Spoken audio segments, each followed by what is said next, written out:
Yo, what's up guys? Ngayon magluluto tayo ng sisig na bangus. So yan, ito pala ating bangus para binabad natin sa tubig yan kanina kasi galing ngayon sa rep. Mga kailangan natin sa pagluto ng sisig na bangus: harina, mayonnaise, oyster sauce, sibuyas, tapos margarine, kalamansi, at sili. Bali dito pala nilagay ko na yung harina. Tinansya ko lang yung harina dyan guys.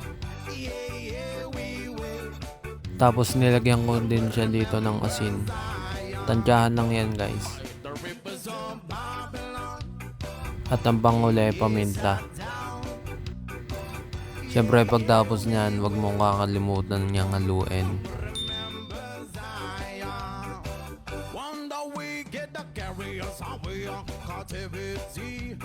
Pag sa tingin mo okay na, siyempre i-coat mo na sa bangus yan par. Bali dito yan, kukot na natin yan. Harap at likod, siyempre lalagyan mo yan. Mas maigi kung lahat sila malalagyan, bawat sulok.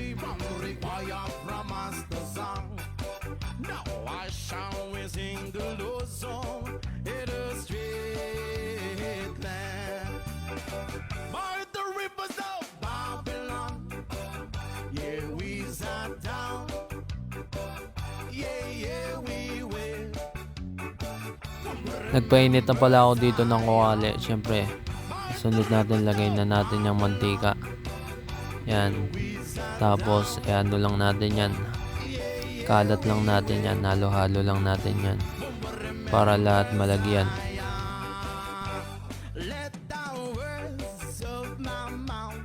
Bali dito nilagay ko na yung bangus natin. 6 pala yung ating bangus. Tapos nagdadalwa.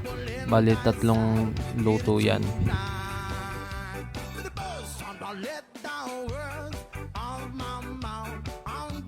Siyempre, wag mo kakalimutan yung balik na rin para naman maluto yung kabila par.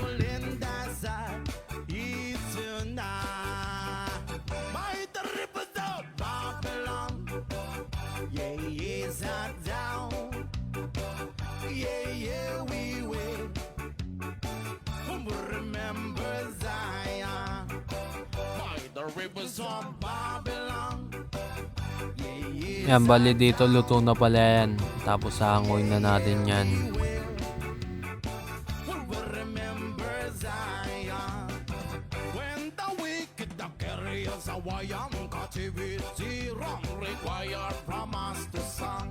Bali dito pala sinalang ulit natin para maging tosta. Kasi may tinik pa yan eh. Tapos tinanggal ko na pala ng buntot. Papakrispy lang natin yan para dala pati tinik par.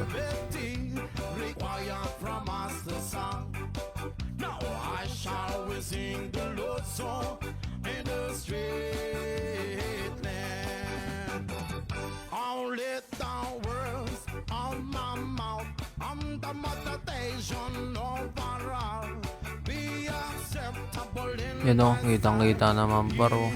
Sobrang brown nan. Sarap nan, ang lutong nan, promise.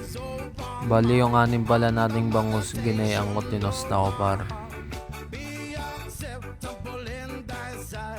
Bali dito bumili pala ako ng mayonnaise par. Kasi may stock pa kami mayonnaise, kinulang lang kaya bumili ako halagang 20. Tapos ito pala yung stock naming mayonnaise.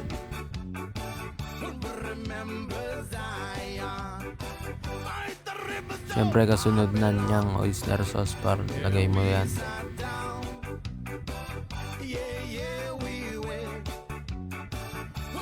Yan, bali dito ginayat ko na yung ating 5 kalamansi. Pipigayin din natin yan, pero hindi natin sasama yung buto.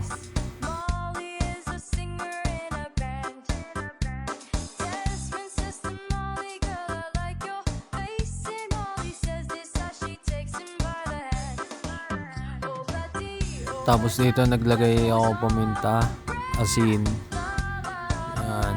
Tapos magic sarap. Tapos nga hinalo-halo ko lang sila para magbanding lahat sila dyan. Yan o, pinakita pa, pasikat. Tapos tinikman ko lang. Pag alam nyo okay na yan, goods na yan. Tapos nagayat lang ako dito sibuyas. Yung gayat lang na pang sisig ba. Siyempre di mawawala dyan sili. 2 siling green lang yan na malaki. Tapos 4 na siling pula. Bali dito ginayat ko na din yung bangus nating crispy par. Oh, sarap. Tapos dito pala nakasalang na yung ating sibuyas, tas sili. Ginamit ko dyan yung margarine natin. Tapos nilagay ko na dyan yung ating bangus. Tapos maya maya lalagay na natin yung mayonnaise. Pagkalagay pala ng mayonnaise, patayin nyo na yung apoy. At haluin nyo lang ng saglit. Okay na yan. Yan. Sarap par. Ulitin ko to.